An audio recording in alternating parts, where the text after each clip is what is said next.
अमोघ शक्ति देखने वाले सभी दर्शकों को पंडित अखिलेश शुद्ध जी का प्रणाम। नमन मित्रों, मंत्रों के बारे में बात चल रही थी, दीक्षा संस्कार तक हम लोग आ चुके थे। आज हम बात करेंगे थोड़ी सी पूजन के बारे में। पूजा, देखिए कोई भी मंत्र अनुष्ठान जब आप करते हैं, मंत्र जपने बैठते हैं, तो जिस देवता का मंत्र आपने ग्रहण किया है उस मंत्र के न्यास आदि विनियोग आदि ये जो है आपको पता होने चाहिए। इसके बारे में विस्तार से मैं बातें कर चुका हूँ, विस्तार से मैंने सारी टेक्निकल चीज़ें समझा रखी हैं। मैं डिस्क्रिप्शन में दे दूंगा मंत्र सिद्धि के लक्षण, मंत्र साधना। मंत्र के ऊपर आप मेरे वीडियोस में जाएंगे, प्लेलिस्ट में आपको मंत्र साधना रहस्य, इस प्लेलिस्ट में आपको मंत्र क्या है भाग 1 भाग 2 सारा मैंने बता रखा है, बहुत कुछ। तो उसमें आप जाइए देखिएगा। मैं और कोशिश करूंगा कि एंड स्क्रीन पे ये वीडियोस डाल दूं ताकि आपको देखने में आसानी रहे। चलिए, और तो उसको न्यास वगैरह का उसको पता होना चाहिए। अब बात हुई पूजन की। देखिए, जिस देवता का मंत्र आपने ग्रहण किया है, जो मंत्र आप जपना चाहते हैं, उस देवता का पूजन मंत्र से पहले और मंत्र से बाद में अत्यावश्यक है, अति आवश्यक है।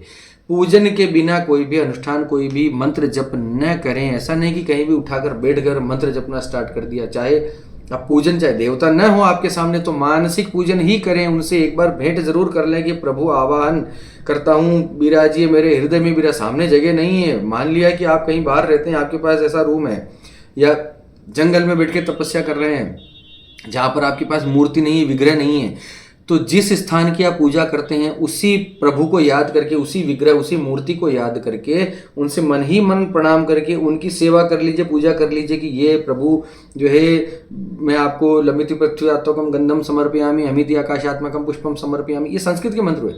ये मैं स्नान कराता हूँ, ये मैं वस्त्र पहनाता हूँ, भगवान मेरी तरफ से टीका स्वीकार करो, मेरी तरफ से ये भोग स्वीकार करो, प्रसाद मेरी तरफ से आरती स्वीकार करो। मन ही मन कर लीजिए। मैं बता चुका हूँ कई बार ये बातें।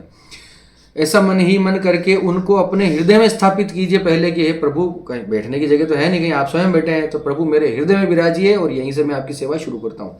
इसी प्रकार से अपने हृदय में भगवान को बिठाकर उनकी पूजा कीजिए और फिर मंत्र जपना स्टार्ट कीजिए, उसके न्यास वगैरह पहले करके। तो ये इसका एक सामान्य हुआ।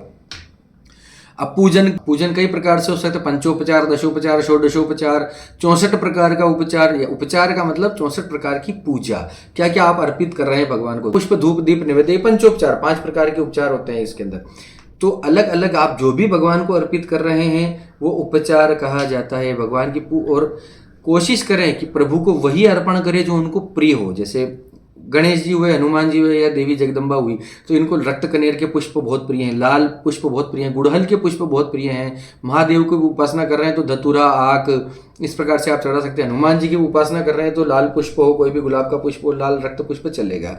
गुड़ चने का भोग लगाइए। गणेश जी हैं तो उनको मोदक का भोग लगाइए, जो जिनसे वो प्रसन्न होते हैं। भगवान विष्णु शालिग्राम की उपासना करते हैं तो तुलसी दल होना चाहिए।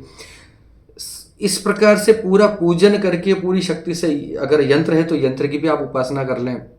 उसके बाद जो है अपना मंत्र पाठ पूजा आप स्टार्ट कीजिए। तिलक लगाते हैं तो अपनी अनामिका अंगुली से, अपनी रिंग फिंगर से जो है भगवान को तिलक लगाना चाहिए, देवताओं को तिलक लगाना चाहिए, अपने गुरु और ऋषियों को तिलक लगाना चाहिए इस अंगुली से, अपनी मध्यमा अंगुली, अनामिका अंगुली से, रिंग फिंगर से। ठीक है। पितरों के लिए जो है तिलक लगाने के लिए हमेशा तर्जनी अंगुली का प्रयोग करना चाहिए। तर्जनी अंगुली से पितरों को तिलक किया जाता है। वहीं स्वयं को जब तिलक करना हो तो एक और नई चीज बताता हूँ। स्वयं को तिलक करने के लिए अपनी मध्यमा अंगुली का प्रयोग करना चाहिए, अपनी मिडिल फिंगर का उपयोग करना चाहिए स्वयं को तिलक करने के लिए। ये हमारे तंत्र शास्त्रों में कहा है। तिलक भी भगवान को अर्पण करने के लिए अलग अलग होते हैं। महादेव के लिए भस्म का तिलक सर्वश्रेष्ठ है, भगवान विष्णु के लिए चंदन का तिलक सर्वश्रेष्ठ है, माँ जगदम्बा के लिए रोली कुमकुम का तिलक सर्वश्रेष्ठ है, रक्त चंदन सर्वश्रेष्ठ है, हनुमान जी, गणेश जी, माता के लिए। भगवान को भोग लगाए, नैवेद्य चढ़ाएं तो अपने घर का ही बना हुआ चढ़ाएं। प्रयास करें कि शुद्ध हो, सात्विक हो बिल्कुल। बाजार से लेकर आए तो ये ध्यान रखें कि शुद्ध हो। ऐसा नहीं कि कहीं से कुछ भी उठाकर ले आए और भगवान को अर्पण कर दें, ऐसा नहीं करें। कुछ नहीं कर सकते तो भगवान को फल अर्पित कर दें।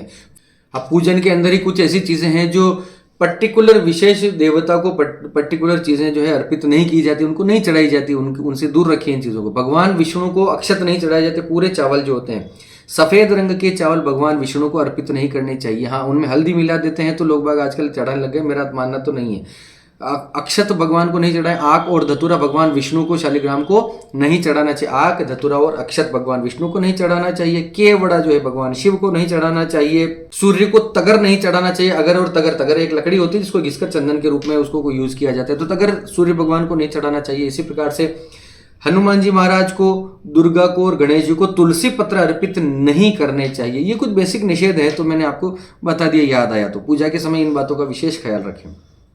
तो ये सामान्य पूजा की कुछ बातें हुई। अब आने वाले वीडियोस और भी इंपॉर्टेंट होने वाले हैं, जिसमें मैं आसन के बारे में बताऊंगा, माला के बारे में। माला के तो इतने नियम है कि आप सुनेंगे तो आप चौंक जाएंगे, इतना कमाल का वीडियो होने वाला है।